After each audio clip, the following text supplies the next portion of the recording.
పెద్దలు జాతీయ అధ్యక్షులు ఎం లక్ష్మణ్ గారు, అదేవిధంగా జాతీయ ప్రధాన కార్యదర్శి రాష్ట్ర ఐఎన్టీసీ అధ్యక్షులు గుంజ శ్రీనివాస్ గారు, అదేవిధంగా మహిళా అధ్యక్షురాలు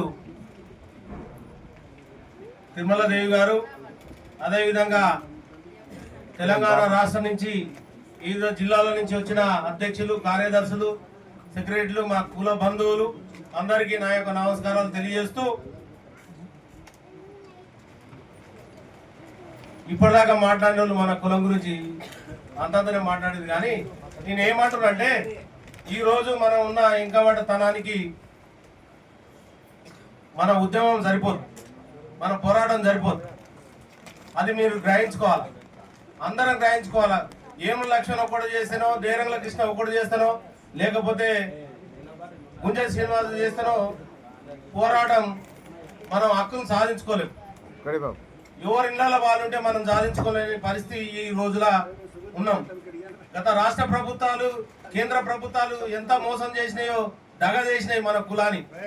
గతంలో రాజశేఖర రెడ్డి గారు ఉన్నప్పుడు మనకు కావాల్సిన 20% పండ కోరిలో ఇస్తే వచ్చిన ప్రభుత్వం దాని ఉన్నగాడికి తీసేసి ఒడ్డరులకు అన్యాయం చేసింది. గతంలో ఇదే జట్పట్ రాములు అధ్యక్షుడిగా ఉన్నప్పుడు ఈ ముందల గ్రౌండ్లో మీటింగ్ పెట్టినప్పుడు 86 కలెక్షన్ ఏదో మరి ఆ టైం నాకు తెలియదు, నేను కూడా ఉన్నా ఆయన. కానీ అప్పుడు పెట్టినప్పుడు కోట్ల విజయభాస్కర్ రెడ్డి సీఎం 90 రావు పెట్టిర్రు. కోట్ల భాస్కర్ రెడ్డి సీఎం ఉన్నప్పుడు మన ఒడ్డెరులకు కాంట్రాక్ట్ బేసిస్ లా 20% మనకు పెడితే, ఇప్పుడు వచ్చిన తెలంగాణ వచ్చిన తర్వాత చంద్రబాబు నాయుడు ఒక 3% వీకేసిండు. తర్వాత రాజశేఖర రెడ్డి వచ్చి 20% అట్లే కొనసాగించిండు. తర్వాత ఈయన బీఆర్ఎస్ ప్రభుత్వం వచ్చేసి ఉన్నగాడు గుండుసున్న తయారు చేసిండు.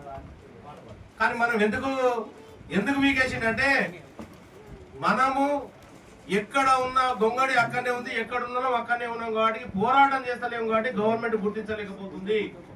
మనం ప్రెస్ మీటింగ్లకే మనం అదైపోయినాం, కానీ పోరాటం చేస్తలేము. పోరాటం చేయాలి, కానీ పోరాటం ఎందుకు చేయాలంటే, పోరాటం కనీసం మన భవిష్యత్తు మన పిల్లలకన్నా చేయాలి, మన పిల్లల గురించి అయినా మనం పోరాటం చేయాలని అంటున్నాను. ఇప్పుడు మనకు రాకుండా మన పిల్లలకన్నా రావాలా, మన పిల్లలకన్నా న్యాయం జరగాల. ఎస్టీ సాధన అని పెట్టాం. ఎస్టీ సాధన అని నేను 30 ఏళ్ళ నుంచి ఈ సంఘంలో పనిచేస్తున్నా. 30 ఏళ్ళ నుంచి పనిచేస్తున్నా. ఎస్టీ సాధన గురించి మాట్లాడుతున్నాం, కానీ ఎస్టీ సాధన గురించి ప్రభుత్వం ఏ మాత్రం ఎక్కడా పని చేస్తలేదు. ఈ రాష్ట్ర ప్రభుత్వాలు మన గురించి పనిచేస్తలేవు. అదే సాగలి మంగలి ఉండొచ్చు, లేకపోతే మాదియా ఉండొచ్చు, మాల ఉండొచ్చు, ఇంకా ఇతర కులాలు ఉండొచ్చు, గొల్ల ఉండొచ్చు, కుర్మ ఉండొచ్చు, గౌడ ఉండొచ్చు, లేకపోతే ముద్రాజు ఉండొచ్చు. అన్ని కులాలకు, అన్ని సంఘాలకు అన్ని మేలు చేసి అన్ని బంగ్లాలు కట్టిస్తున్నారు, వాళ్ళకి అన్ని మేలు చేస్తున్నారు. ఎంబీసీ కులంలో మనం అందరికంటే ఇంకా పట్టి ఉన్నాం. ఎంబీసీ కులంలో ఇవాళ పెద్ద మనిషి లేడు మాట్లాడదామంటే, కనీసం ఎంబీసీ కులంలో మమ్మల్ని పెట్టిస్తాడేమని అనుకున్నాం. కానీ ఎంబీసీ కులంలో పెట్టాలనేదే మన కోరిక. కనీసం ఏది లేకున్నా సరే ఎంబీసీ కులంలో మన కులాన్ని పెడతారేమో అనుకొని చాలా నేను అది చేసిన.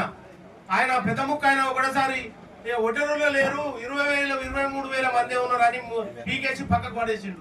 కనీసం మనం ఇప్పటికైనా గుర్తిస్తలేము. ఎందుకు గుర్తిస్తలేము? రాష్ట్ర ప్రభుత్వాలని గదగడ వంకించే శక్తి, ధైర్యం ఉన్న కులం మనది. ఈ రోజు అసెంబ్లీ కట్టే మనమే, అసెంబ్లీ ముందర రోడ్డు కట్టే మనమే. ఈ బిల్డింగ్ కేవలం బిల్డింగ్ ఉన్నట్టే మనది ఏమే రక్తం పొట్టుంది, మనది ఏదో ఒక రక్తం పొట్టున్నది మనది. మనం ఎందుకు ఉద్యమం చేస్తలేము?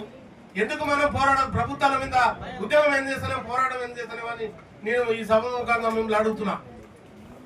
మీరు ఒకరికొకరు గ్రామంలోకి వెళ్ళిపోయి ఒకరికొకరు చెప్పుకొని గ్రామాల నుంచి